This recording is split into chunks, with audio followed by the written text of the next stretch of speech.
Hey everyone, you've got some ladies of the Federalist here. We lit a candle.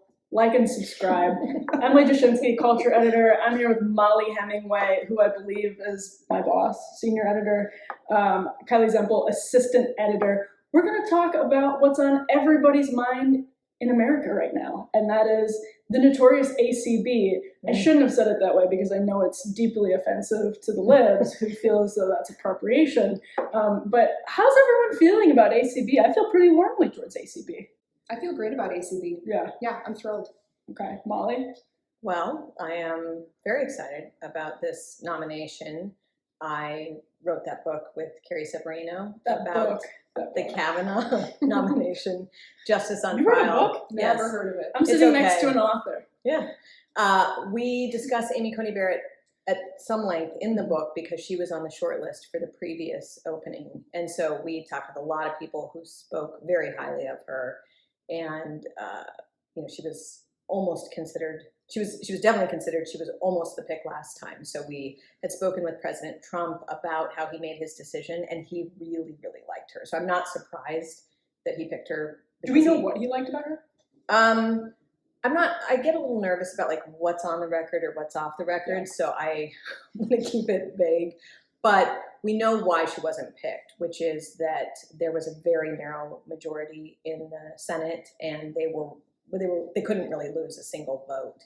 And there was a pro-abortion member. There were two pro-abortion senators or abortion rights senators who had said they would have a hard time voting for her, which was true also, with her lower court nomination. But everyone said her reasoning is brilliant. And if you read her opinions, she has this one opinion, it's a dissent about a gun rights case, whether nonviolent felons should lose their gun rights. And the court said that they can lose it under Wisconsin law and federal law. But she goes back and she looks at what the originalist understanding was of Second Amendment rights and shows that it was never intended that nonviolent felons would lose their gun rights. So it's kind of interesting both in a Second Amendment way, but also in a criminals' rights issue. Mm-hmm. The guy in question had lied and falsely claimed that his therapeutic shoe inserts were Medicare refundable. Or reimbursable. Who among us? So it's not that he didn't lie, he did. He's a felon, but also is this who the founders really imagined you would limit gun rights for? So I find her to be interesting, and sort of like she clerked for Scalia, and she's definitely reminiscent of Scalia and his understandings, but she also has a little bit of a Thomas flair to her too, and I think so. She'll be really interesting on the court, and everybody says she's the most brilliant person in the room. She's very clear in her writing, so I think it would be interesting to see. Also, it's just important, sorry for going on at length about this, but it's like nobody asked you to talk. The Supreme Court has had trouble because it has become this legislature. They kind of decide what they want the outcome to be, and then they reason their way back. And it makes things political. It takes things out of, it actually takes things that should be political and removes them from that sphere and puts it into this legislature of 9 completely unaccountable people. The more people who have an originalist understanding that you just interpret the law as written, that you don't decide that what you really wish would happen, you're going to reason your way toward, will actually help everybody, whether they're liberal, conservative, or otherwise, unless you want the court to be that activist court that it has kind of been. Kylee, now that Mollie has monopolized the conversation with her research and reporting and facts, how are you anticipating this confirmation process is going to play out? We've already seen some attacks, not from elected Democrats, but from leftist sort of Twitter personalities, media people, on Amy Coney Barrett's adopted Haitian children. Do you think this is going to be a line of attack that establishment Democrats or elected Democrats latch onto? Or do you think it's something that is just going to be relegated to the sort of the fringes of leftist Twitter? Either way, where do you think they're sort of going to zoom in on Amy Coney Barrett? I'd like to believe that establishment Democrats are smart enough not to latch on to the abortion or to the adoption train of argument here, because it's just so blatantly anti-family. It's interesting that, we have Black Lives Matter going on right now, and she's adopted these children from Haiti, and then you have these attacks on the adoption. So I would hope that they're smart enough not to latch on, but I just wouldn't put it past them. And I don't know how much it's already kind of moved into the mainstream. Of course, it's on Twitter, but that's always at the fringes. So we'll see if that continues to be their line of argument.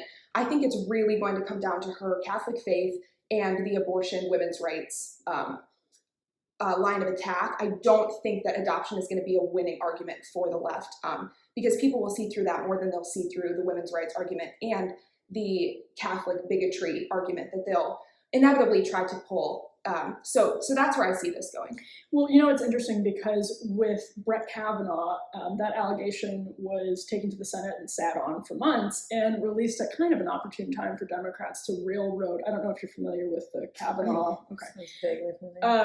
But it was released at a pretty opportune time to the Washington Post for Democrats to kind of jump on top of and railroad the confirmation.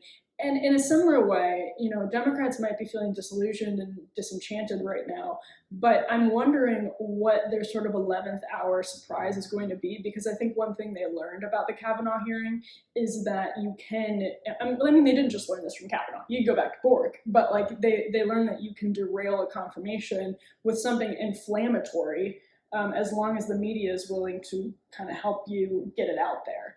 Do you have any expectation that that's going to happen right now? Because Kylee makes an interesting point that you have to make a distinction between the elected Democrats who are running this what's sure to be a circus in the Senate and random people on Twitter, leftists on Twitter. But there's a desperation on the left right now, and I think we probably should expect some sort of 11th hour surprise. Right. If you go back to the Kavanaugh confirmation, the goal there was merely to delay the confirmation proceedings until after that election in 2018, right? And then to just keep the seat open for the next 2 years. So by standards of measures of difficulty, this is much less difficult to delay this one than it was that one. But they were willing to do it. Yes, right. No, they were willing to do it with Kavanaugh. Of course, they're going to be willing to do it. Plus, they said from the very get-go that everything was on the table. Yeah. Now, I worry about that because there's not much worse you can do than try to destroy someone's life, reputation, family. There aren't that many worse things. I apologize to you for doing that. But I hate laughing because it actually is really horrible what they were willing to do without evidence against Brett Kavanaugh. And you're absolutely right that this would have gone nowhere without the media making it sound like it was okay. One of the things legitimizing. One of the things I've done recently is go back and look at how the media covered Julie Swetnick's claims that Kavanaugh was the secret cartel leader of a serial gang rape commission that roamed the streets of suburban Maryland. Yeah. And that was ludicrous, and you knew it was ludicrous, and yet it was treated in the New York Times, the Washington Post, CNN, other supposedly credible media outlets as being completely normal, and that it was an okay thing to accuse a federal judge who sat for 12 years, who'd gone through how many countless background investigations of something that was this ridiculous without any evidence. And so I do think one thing is that decent people lack the imagination to come up with what horrible thing the left will do, but they will. I think you have to assume they will do it, and nobody should be surprised after Bork, after Thomas, after Kavanaugh that something will be done. Do we have any whispers or anything that indicates what it might be? I mean, one thing that I've sort of been looking to is Kavanaugh occurred while the Me Too moment was still kind of, the wave was still washed on the shore of the media. And right now, we're under this period of racial awareness. That's what I was saying. Essentially race riots. And Kylee, do you think that's the likely line of attack here? I agree. And we talked about that earlier this week when we were talking about ACB. It has to be racial, right?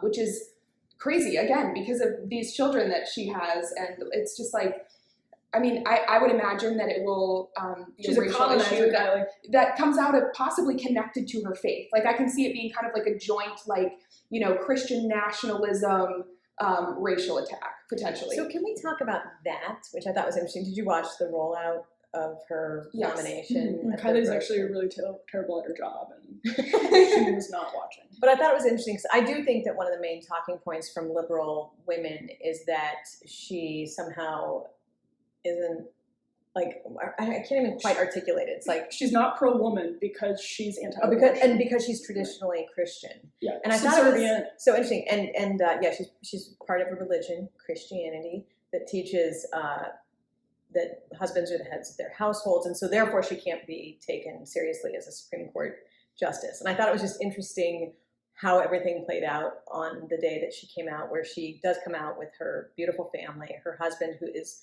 accomplished in his own right, plays a serious role in, taking care of their family. How she talked about how every morning she wakes up and he asks her what he can do to help her. Yeah. And this is what I really liked about that was I'm in one of those marriages, my husband and I believe. Oh, congratulations. I am. Wow. I'm very happy. And my husband is just like that. So he is the head of our household, but he views that as taking care of all of our needs. So he asks and takes care of things we need, whether it's me or the children. And I think that's a big misunderstanding about what a Christian marriage is like. They think that women kept under people's thumbs or whatnot. And we do love that order that we have in our house. And it makes for, I think, a very, very happy home. I'm very thankful to be in a marriage like that. And I realized when I was watching her talk about it that not a lot of people display that on television or otherwise. On average, how many sandwiches would you say you make your husband a week? And the world is watching. She also had that line that hit a little bit too close to home about Dodging the question? About how her kids think that her husband is the better cook. Yeah. Because I am objectively speaking the better cook in my marriage. I really believe that. It's just that sometimes the opportunities to experience the cooking are diminishing. Like early in the marriage, it was happening a lot. But anyway, I just thought it was like a really nice way of refuting all of those claims and debunking some stereotypes about what a traditional marriage looks like in reality. I like that when the media was camped out outside her house ahead of the announcement, and we're sort of watching her children leave like ducklings. It was very cute. And with her husband as well. Who gets in the driver's seat of that Honda Odyssey? ACB. Yeah, but don't you assume that both parents were driving? Because when you have that many kids, it's actually difficult to get 9 people Was it a into 15 a car. passenger van or?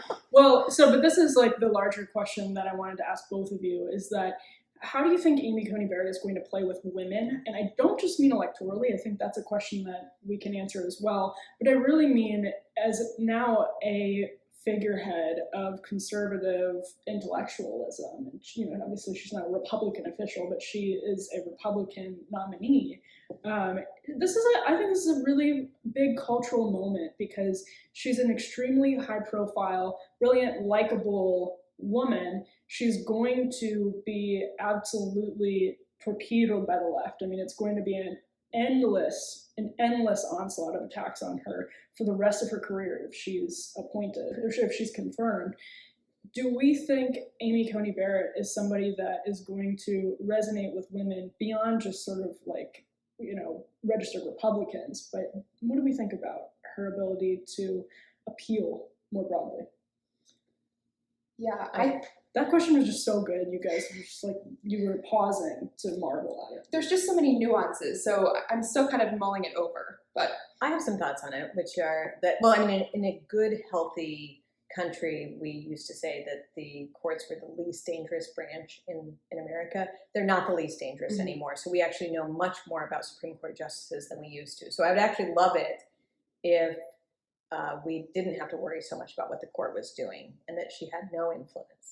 That's unlikely, in part because of the current moment that we're in, but it seems like someone like her, who is brilliant, who is well regarded by her liberal and conservative colleagues, who is a fundamentally decent person. Like, I love this line her husband had at her, I think, investiture for the federal court. You can't outwork Amy. You can't outfriend Amy. You can't outlove Amy. Like, that's just a good, like, if someone said that about you, you know you're doing well. And she seems like a person who has a lot of admirable qualities. I'm sure she's a normal human being and also has, normal weaknesses. But just as Scalia had such a profound impact on people, even beyond, the Italian-American community or the Catholic community or conservative judicial scholars, but he really made a difference in people's understanding of how the Constitution should be interpreted.